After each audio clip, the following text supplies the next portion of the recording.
Welcome to a community update from the Department of Senior Affairs. I'm your host, Ed Nunez.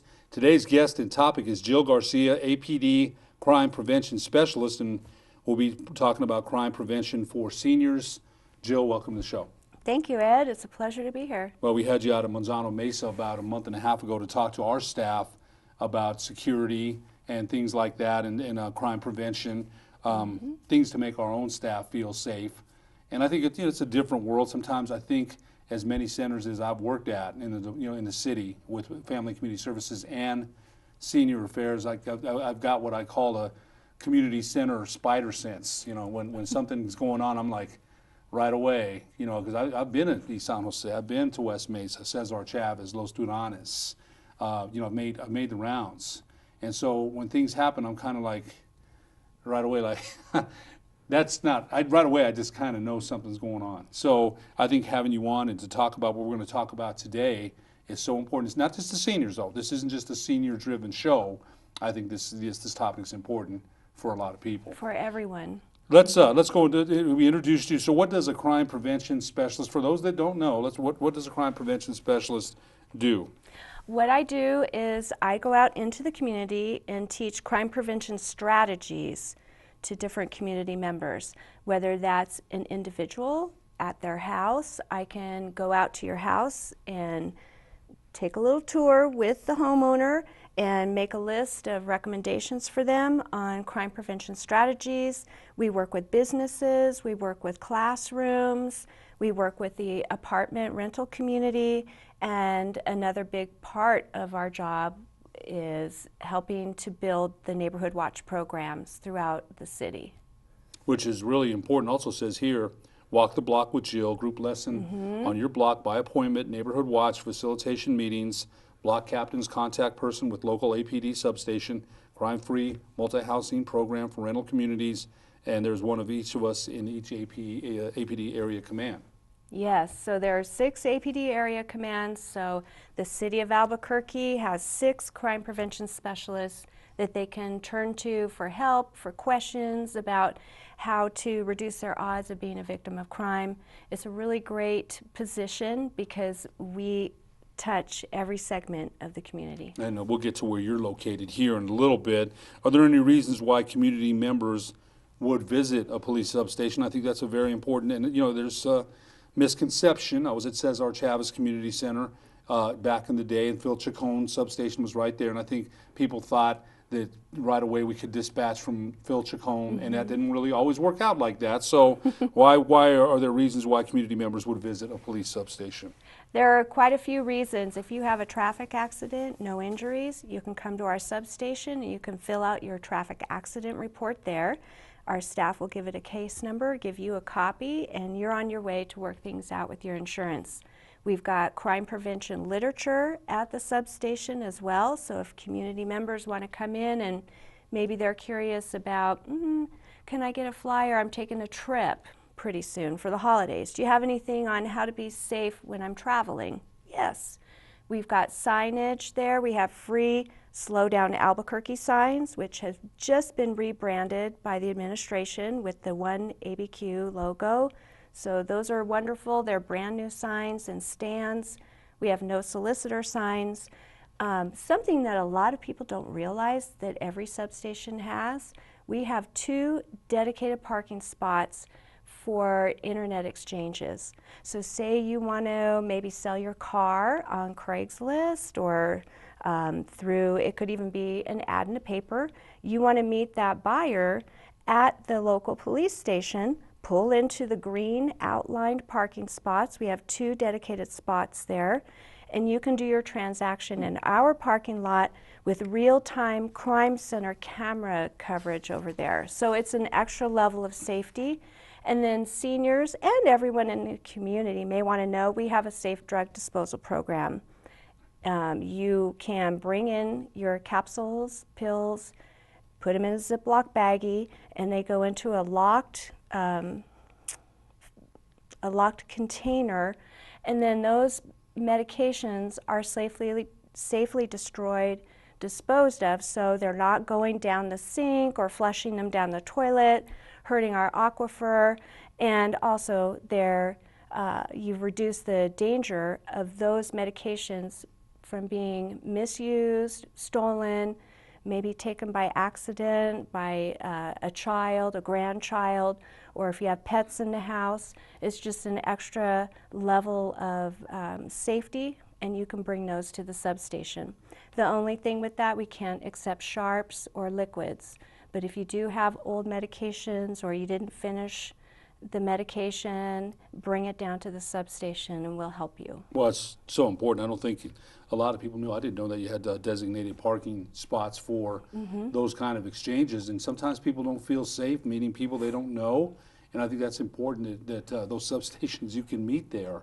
And it's maybe under-publicized, Jill. That's the reason for today's trying to get as much information about what you do and what APD does. And again, people sometimes are conflicted. They don't know exactly what it is.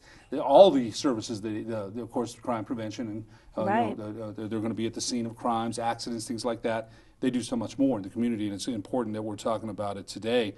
What are the goals for today's discussion?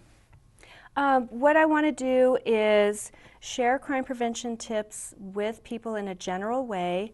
I do want to stress in today's discussion that we really do control our environment. We have control over our turf, our environment, so that means our yard, our cars, how we secure our property, and I just want to build some awareness out there in the community, because people sometimes they feel like I'm going to be a victim of crime. Crime is rampant. There's a rash of crime. The reality is 1 in 3 people will be a victim of violent crime, but 150 people think, or I'm sorry, I got that mixed up.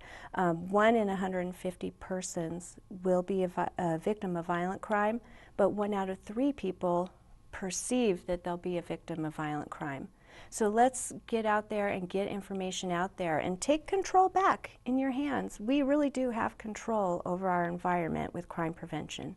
And we'll get to some of that right now. You know, one of the questions you have for us, is there really a rash of crime that we seem to hear about constantly? Perception versus reality. You kind of talked about that. News cycles, social media, neighborhood chat sites keep up in a 24/7 loop. And I think, you know, I was a victim myself. My truck was stolen in front of my house. My dad's 1970 Chevy was stolen. So I think we've all been victims. But I think one of the things that you mentioned and you want to talk about here, and you do hear about that. Sometimes the media is going to, you know, is going to promote the violence and the crime, and I think sometimes people buy into that, right? Okay, they buy into it on social media. But what can community members do to take some control back, as you mentioned? What can they do? Well, with crime prevention, we're all about layers of protection. So if you layer your property with different layers of protection, you're going to be hardening that target. A soft target is an easy target. You want to have a hard target. We also want to build awareness, so scanning your surroundings, taking a look around before you just hop out of your car at the grocery store. Take a look around. If it doesn't feel right, maybe go with that gut instinct. That's a very good observations there. I think, you know, right away we're kind of in a hurry, in a rush. We're looking to be aware of this, especially I worry about my wife at night. You know, be sure we're in a good position where we can park close if we can. It's well lit, things like that. We'll get to some of that too. What are some general tips for seniors? It seems like sometimes our older population is more vulnerable. Yes. Boy, that upsets me, I'm sure. You know, yeah, when my mother was alive one time, she was robbed and she was in the house. Thank God nothing happened to her. But I think it enraged me for a long time. It really did. Right. That's my mom, you know. So talk about some tips and awareness of surroundings for seniors.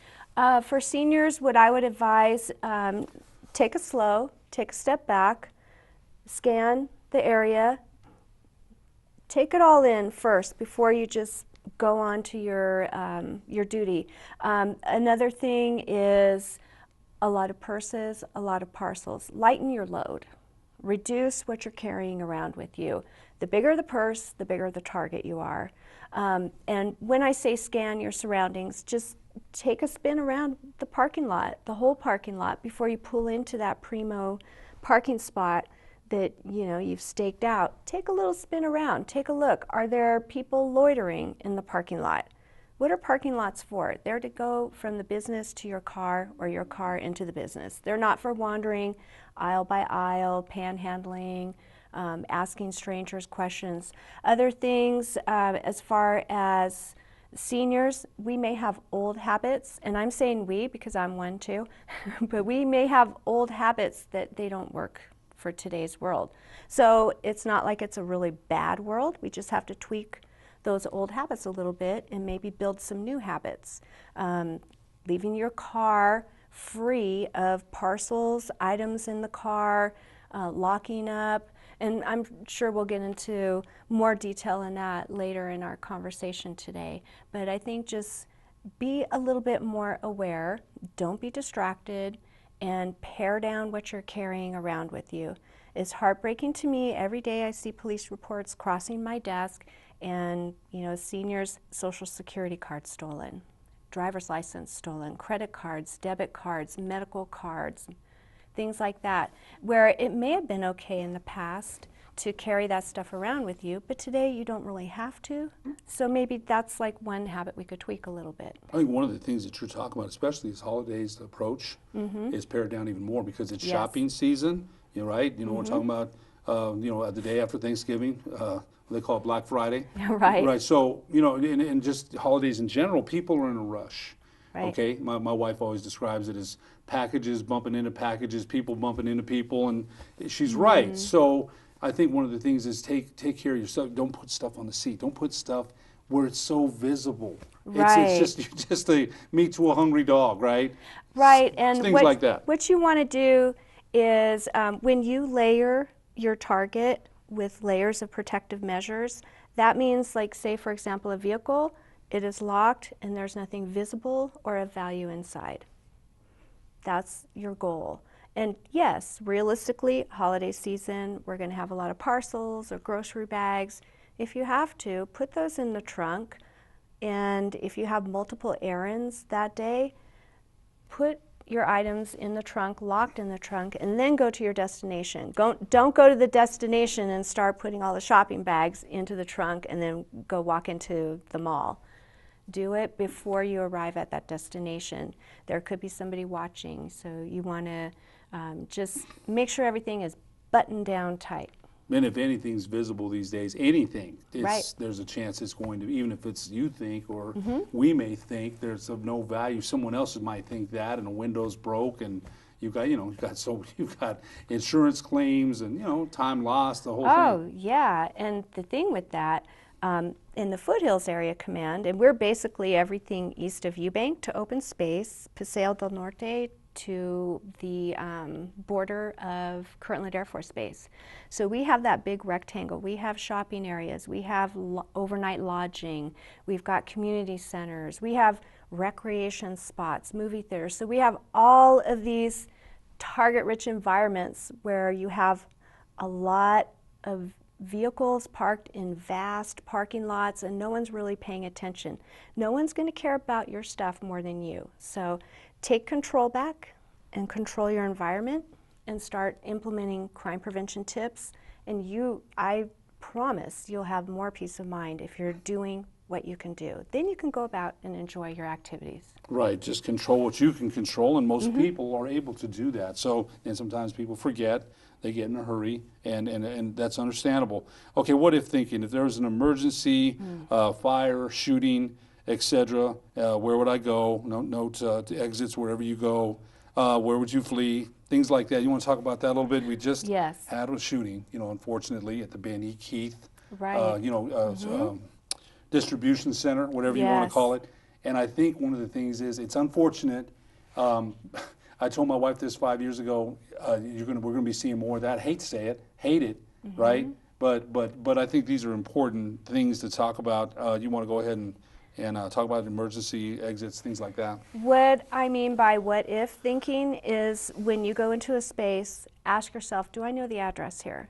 First of all, where am I? Do I know the address? If I don't know the address of the building where I am, do I know the cross streets? Do I know landmarks that are nearby? If I had to call 911 for help, where would I describe the setting where I am?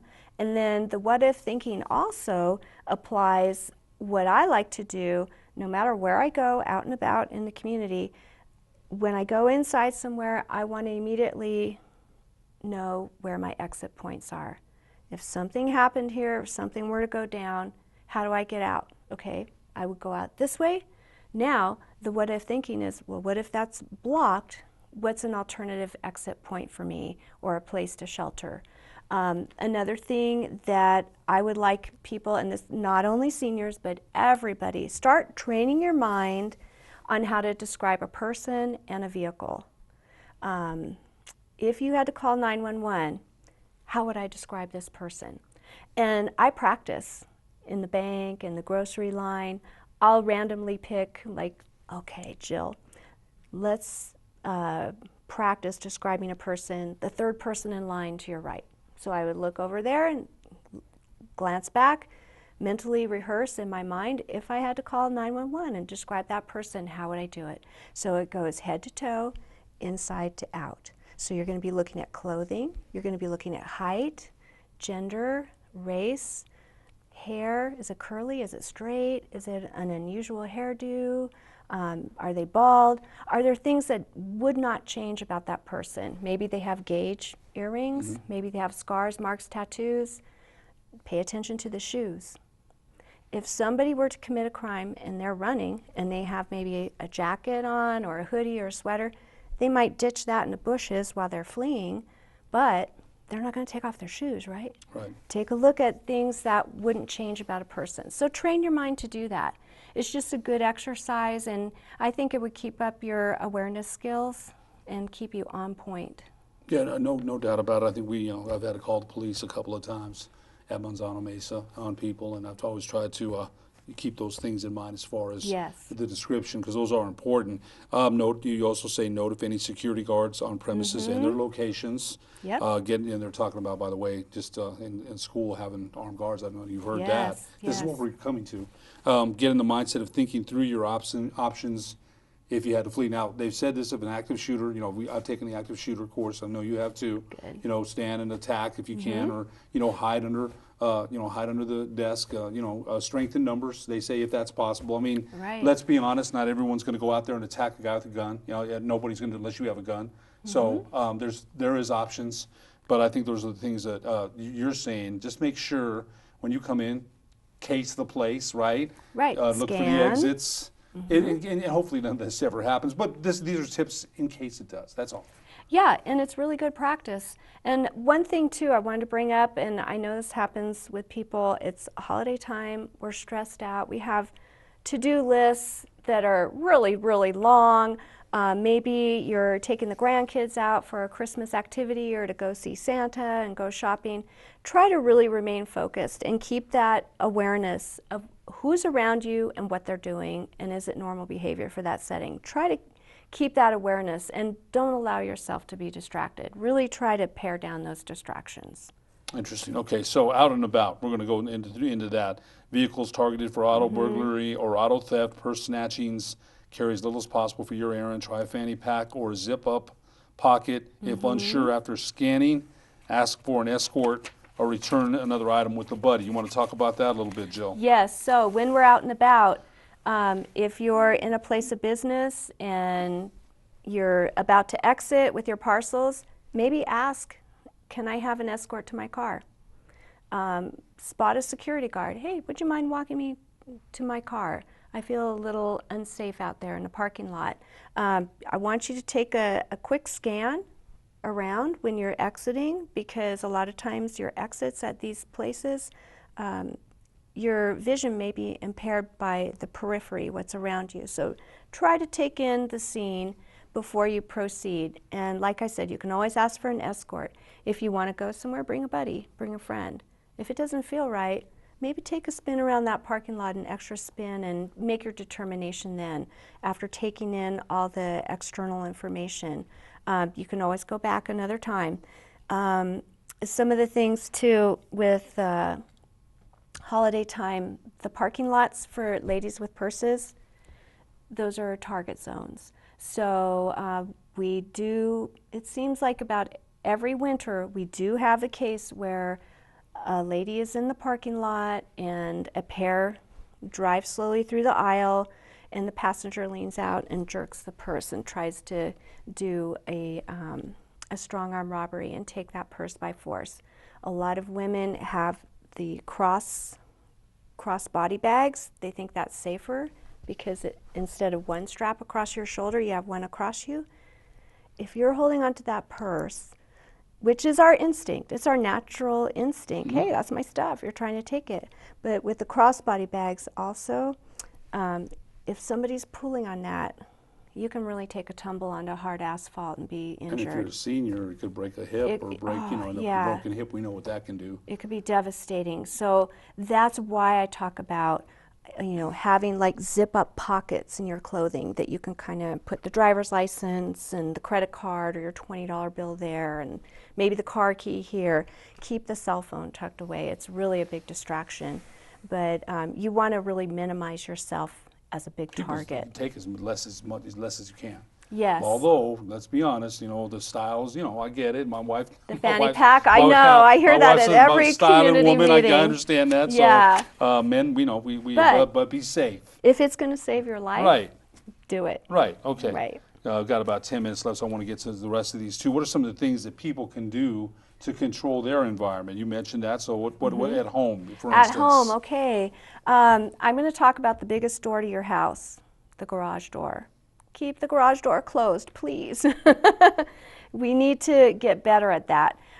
We have a tendency in the summer, we want to have it open about a foot or 2 feet to vent the garage, or we're doing yard work, maybe on the side or in the back, but we leave the front garage door completely wide open. That's an extension of your house, and the garage door is the biggest door to your house. So start thinking about securing your property. It starts with the garage door. As you approach the front door, what kind of crime prevention through environmental design, and that's kind of a mouthful, CPTED, SEPTED, crime prevention through environmental design, that's what we go out and teach the community. But you're sending a visual message, okay, street, public property, sidewalk, public property, but you come up my drive or up my path to my front door or in the gate into my front patio, now you're on private property. That's right. So you're going to want to think about securing doors, windows. Do you have cameras? Do you have an alarm system? All of these are options in a toolbox. They're not necessary things that you have to have a checklist to check off, but you want these layers of protection working in your favor at your house. Solicitors, we have the no soliciting signs, and I bring those to every neighborhood watch meeting and hand them out, one per house, because a lot of times we'll have complaints from people in the community, hey, there was some crazy guy, ringing my doorbell at 11 o'clock at night, or, this pair came to my door, they're trying to come into my house, they want to sell something. The no solicitor signs will help with that, but really, I think one of the top things that I want people to know is please keep your door locked, and if you have that unexpected person on the other side of the door, engage with them through the locked door and say, please respect my no soliciting sign, or I'm busy. Another thing is if you're going to be gone after dark or if you're on a trip, I love to have lights on a timer and talk radio going, just to give the impression that someone's there. And your neighbors are probably the biggest free crime prevention tool that you can use. Have good relations with your neighbors. Get to know each other. Share contact information. If you want to form a neighborhood watch, terrific. I'm on board. I'll help you. If you don't, at least know the contact number of the neighbor across the street and on either side of you. If you're in an apartment complex, same thing. Upstairs, downstairs, either side of you. And get to know that apartment manager. Let them know if you're going out of town. They can keep an eye on it. Yes, absolutely. But there's so many things here, and oh, yeah. there was a report earlier that people, a new way was to reach in the garage and yank that red bar up, and that's how Yes, the some red emergency criminals were cord. getting in. That was I just heard that Yes. about a month ago. Now you want to have your emergency cord because you may need to yank on that cord and have the garage door Right. pop open. But it doesn't have to be in a knot with the handle on it.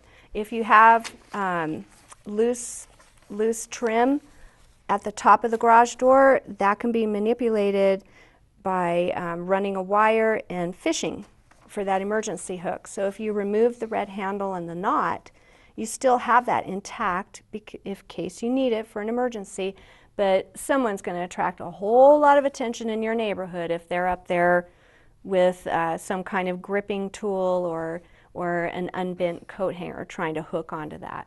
So it's not very common then, but It's kind of gone down a little bit, but the thing that I see, at least in the Foothills Area Command, we're getting lax about leaving the doors open.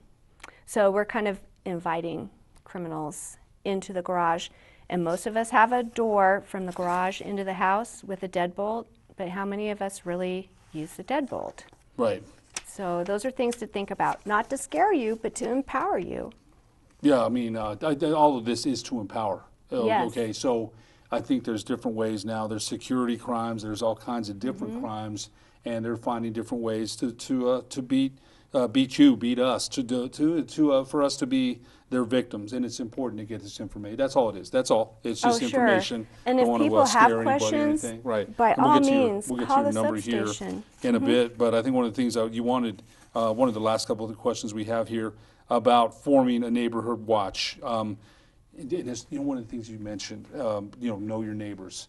Back in the day, you saw that. They're across the fence, let's go borrow some sugar and milk, right? And it's not the same anymore. It's not, let's be honest, okay? I mean, people are so encased in their own homes, but I remember growing up with my parents, they were close with all their neighbors, all of them. I can remember all the neighbors on the block. Yes. And they knew who they were. They protected each other. They talked to each other. They communicated. Now with all these TV options and, texting, and including kids, they hardly venture out the way we had to go out and really play and make our own fun. But it's important, because we have a neighbor across the street when we're gone. It's going to kind of like take a look. We watch her, but it's not the same anymore. I still see the vision of people talking across the fence and things like that. It's just not the same. But talk about a neighborhood watch, and you said it's easy to form. Talk about the steps here a little bit. We just did one last night, the 20th one for this year in the Foothills Area Command, which was fantastic. So what we need is someone to contact your crime prevention specialist for a starter kit. That has a roster on it, and the organizer is going to go door to door on their designated block where we figure out your neighborhood watch is going to begin and end, and have people sign up their contact information. Get that finished, then you contact the crime prevention specialist again. We'll book a facilitation meeting. So we prefer that be on the block. So again, it's building more unity on that block with those neighbors so they can walk over to the host home. The host does not have to necessarily be the organizer. And whether it's a hot dog roast or just a plate of cookies and coffee or some bottled water and carrot sticks, whatever you want to do for your gathering, have some snacks there, have the neighbors in. I will come with a police officer who patrols your area so that those neighbors can meet the man or woman in blue who is actually patrolling that neighborhood. We will teach. Oh, it's wonderful, and the officers love it too. That's beautiful. It's community policing, true community policing, right there. That's true. Keep going. We've got about a minute left. Keep going. So what we need for Neighborhood Watch, we're going to need a block captain who's the point of contact, and that's pretty much it. We ask that you stay in contact with each other as a group a couple times a year, but I'm the contact person for the block captain. The block captain is the contact person for the rest of the members of the block. So the communication flows two ways. And let's keep it going. I mean, we've got to support these neighborhood watch groups because they're helping their own block, the overall community, but they're helping our law enforcement officers too We get a lot of really good information from our block captains and neighborhood watch groups. And now, you know, unlike the past, there's cameras, there's all kinds of different devices to record crimes and process. Jill, tell us where you're located, your phone number. The Foothills Area Command is where I work. That's at 12800 Lomas. So we're on Lomas between Tramway and Wantabo, a block east of Monsanto High School. And the phone number to the police station is 332-5240.